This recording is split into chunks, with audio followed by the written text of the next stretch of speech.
अश्विनी वर्मा जी कानपुर से। प्रभु जी राधे राधे। महर्षि आपके चरणों में कोटि कोटि प्रणाम।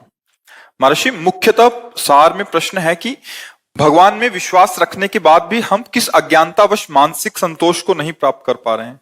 मतलब प्रभु में विश्वास है बट वो जो एक आनंद आना चाहिए, वो एक शांति मिलनी चाहिए, हमारा क्या कमी है? कोई अज्ञान? चिंतन चिंतन अनन्य चेता सततम यो माम स्मरति नित्यशः तस्याहम सुलभा पार्थ नित्य युक्तस्य योगिनः। जो मेरा अनन्य चिंतन करता है उसके लिए मैं सुलभ हो जाता हूं। तुम्हारी छाती ही बताने लगेगी, हृदय ही बताने लगेगा भगवान है, मेरे समीप हैं, मेरे से बात कर रहे, मैं उनको देख रहा हूं पक्का। भगवान कपिल देव जी श्रीमद् भागवत में कहते हैं जो मेरे अनन्य भक्त हैं वो मेरा दर्शन ही नहीं, मेरे से संभाषण करते हैं और मैं उनके भावानुसार उनको सुख प्रदान करता हूं। इसका मतलब है आपका भगवत चिंतन नहीं होता है। भगवत भजन भगवत चिंतन के बिना भगवान सर्वत्र है, आप नहीं प्राप्त कर सकते। जैसे मेहंदी का पेड़ देखा है, मेहंदी का पत्ता देखो फाड़ करके, कहीं लाली मिले तो हमें बताना। लेकिन उसको जब हम प्रक्रिया के द्वारा पीस कर हाथ में लगाते, थोड़ी देर बाद धोते हैं तो लाल हो जाते, नहीं रंग भरे हो जाते हैं ना। दूध में घी है, सबको पता है, लेकिन दूध में पूड़ी बना के दिखाइए आप।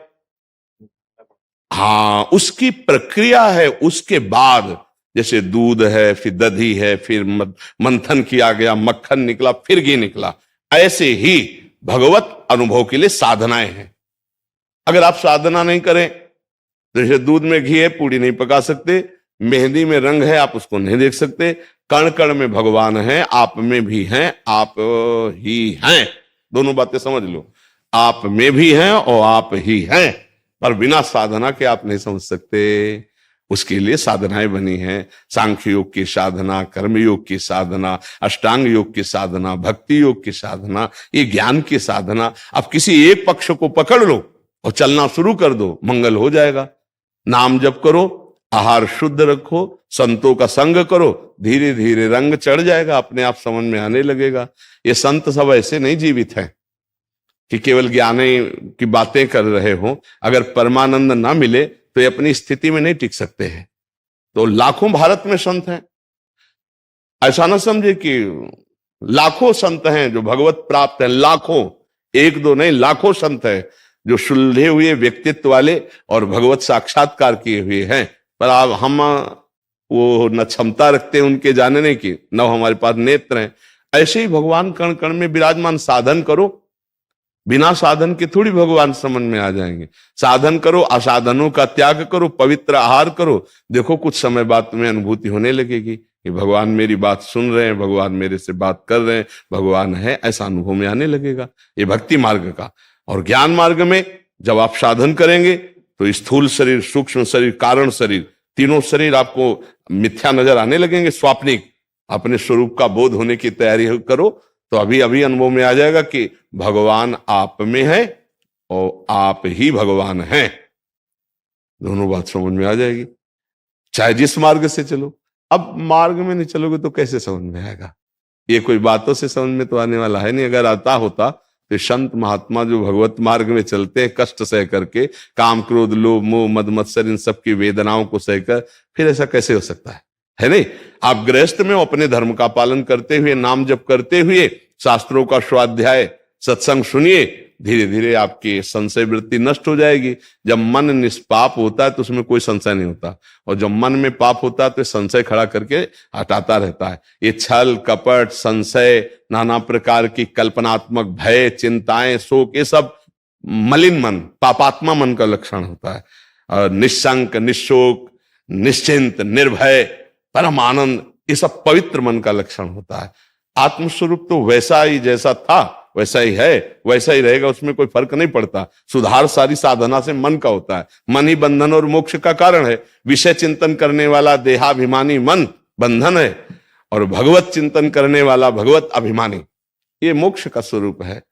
तो अब भगवत चिंतन कीजिए, नाम जप कीजिए, सत्संग सुनिए, शास्त्रों का स्वाध्याय कीजिए और पवित्र आहार कीजिए। आज आहार अपवित्र होता चला जा रहा है, हमारा व्यवहार अपवित्र होता है, चरित्र दूषित होते जा रहे। भगवान को जान पाओगे? कैसे जान पाओगे? देखो, हम कई बार प्रश्न किया है कि बड़े बड़े बुद्धिमान जन एकत्रित होते हैं आकर के और बहुत फर्राटेदार प्रश्न करते हैं, बड़े बड़े प्रश्न करते हैं। हम केवल इतना प्रश्न करते हैं कि आप बहुत बुद्धिमान हो तो 40 वर्ष, 45 वर्ष, 35 वर्ष, 25 वर्ष इस मकान में रहते हो गए, और इस मकान की लंबाई अपने हाथ से 3.5 हाथ है, बहुत बड़ा नहीं है। आज तक आप अपने को जान पाए? इसमें बहुत बुद्धिमान हो, अपने को जान पाए? तो आप कहोगे नहीं। एक से पूछा, जान पाए? बोले हाँ जानते हैं, ये है ना। नहीं, ये पोशाक है आपकी, आप नहीं है। ये शरीर पोशाक है। जो मैं है उसे मेरा नहीं कहा जाता, जो मेरा है वो मैं नहीं हो सकता। कई बार एकांतिक में चर्चा की कि शरीर को कभी कोई मैं नहीं कहता, मेरा कहता है। कहता है ना मेरा। अंदर घुसो तो मन बुद्धि आदि, इनको मेरा ही कहा जाता है। आज मेरा मन नहीं लग रहा, आज मेरी बुद्धि काम नहीं करे, मैं तो नहीं कहा। तीसरा शरीर है, कारण उसको स्वभाव कहते हैं। बोले मेरे स्वभाव में ऐसा नहीं है, मेरे स्वभाव में ऐसा नहीं, मैं स्वभाव हूं ऐसा नहीं कहते। स्वभाव भी आप नहीं, अर्थात कारण शरीर भी, सूक्ष्म शरीर भी आप नहीं, स्थूल शरीर भी आप, तो आप हैं कौन? इसका उत्तर दे दो, आप जीवन मुक्त महापुरुष हो जाओगे। ढूंढो कितना बड़ा है, बहुत बड़ा है क्या? लेकिन आप अंदर होना जानते ही नहीं। नहीं, बाहरी घूमते रहते हैं, बाहरी सुख खोजते रहते, बाहरी बहिर्मुखी भगवान को कैसे जान पाएगा? खिलवाड़ है क्या? भगवान के तुम अंश हो, अपने को नहीं जान पा रहे हो, तुम भगवान को जान लोगे? विचार करके देखो। इसीलिए संतों की शरण हुआ जाता है और उनसे साधना प्राप्त की जाती है, और वो जब साधना की जाती है तो फिर प्रश्न नहीं रह जाता, अपने आप अनुभव हो जाता है। आप हैं, है ना? आप किसी को विश्वास दिलाने की जरूरत है? आप हैं ना? आप अपने को पहचान लीजिए, आप अपने को जान लीजिए, तो हम आपको बहुत बड़ा ज्ञानी और बुद्धिमान मानेंगे। लेकिन भगवान पर संशय करते हो, अपने पे तो संशय नहीं करते। आप तो है ना, तो आप क्या हैं? आप देख के बताओ हमें। ऐसे ही जिनके तुम अंश हो, वो कोई कण ऐसा नहीं कि ना हो।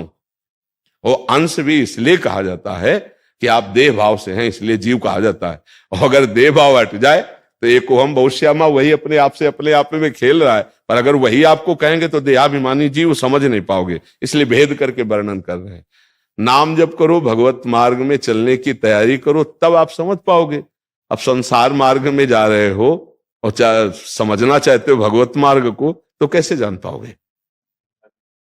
एक इंजीनियर पढ़ करके बढ़िया परफेक्ट, उसके पास सर्टिफिकेट थी, एक बहुत बड़े जनरेटर की दुकान में गया और कहा, सर मुझे सेवा में रख लीजिए, और देखो मैं बड़ा इंजीनियर हूं, और आप जो उचित समझे हमें पेमेंट दे दीजिए, क्योंकि हमारे पास कोई काम नहीं।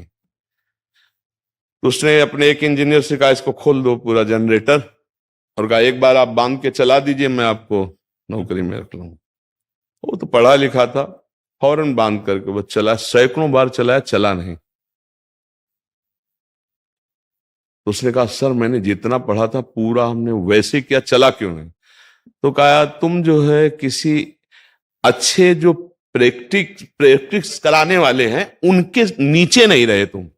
हाँ, तुमने थ्योरिकल तो ज्ञान प्राप्त कर लिया, प्रैक्टिकल आपने प्राप्त नहीं किया। चलो अभी, और उसकी गैस काटी, जेवी गैस काटी, स्टार्ट किया, चल दिया। तो आप समझ लो, शास्त्र पढ़ करके कोई ज्ञानी नहीं होता। जब तक किसी महात्मा का संग नहीं होगा तब तक रंग नहीं। आप उपनिषदों को पढ़ के देखो, 12-12 वर्ष तक केवल गुरु सेवा में है। फिर एक बात कह दी छांदोग्य उपनिषद, तुम प्राण नहीं हो। एक एक बात बताते जा रहे हो, और वो 12-12 वर्ष तक सेवा में लगे। क्यों? अंतःकरण पवित्र हुआ, बताया तुम प्राण नहीं हो, चिंतन करो, तुम ये नहीं हो, तुम ये नहीं हो। तो अब जो बचा सो मेरा स्वरूप, और उसी में स्थित हो गए। भक्ति मार्ग बहुत सरल है, सहज है। भगवान का आश्रय लेकर के नाम जप करते हुए सारे कर्म भगवान को समर्पित करो, और डरो कि तुमसे कोई पाप ना हो जाए, कोई गंदा काम ना बन जाए। तो कुछ दिनों के बाद खुद आपका हृदय शीतल होने लगेगा, प्रसन्न होने लगेगा, और प्रश्नों का उत्तर खुद हृदय में मिलने लगेगा। अब मनमानी भोजन करो, मनमानी गंदे आचरण करो, मनमानी चिंतन संसारिक करो, और आप जानना चाहो सच्चिदानंद प्रभु को, तो असंभव, असंभव है। वास्तविक जानना तभी होता है जब भगवान गुरुदेव के रूप में विराजमान होकर हमारे को अपना स्वीकार कर लेते हैं और हम उनकी आज्ञा के अनुसार चलते हैं। सच्ची बात मानना। हाँ, मोक्ष मूलम गुरु कृपा। गुरु कृपा जब होती है तो साधक को समझ में आने लगता है। नहीं तो ऐसे पढ़ लिख करके अगर भगवत प्राप्ति होती तो ये गोस्वामी जी बहुत शोध के लिखा, चाहे शिव विरंच सम होई गुरु बिनु भवनिधि तरन। भगवान शंकर के समान ज्ञानी हो, ब्रह्मा के समान चतुर हो, पर बिना गुरुदेव के चरण धूलि का आश्रय लिए वो ये नहीं प्राप्त कर। हमें लगता है महापुरुषों का आश्रय लीजिए और खूब नाम जप कीजिए, अच्छे आचरण कीजिए तो समझ में आ जाएगा।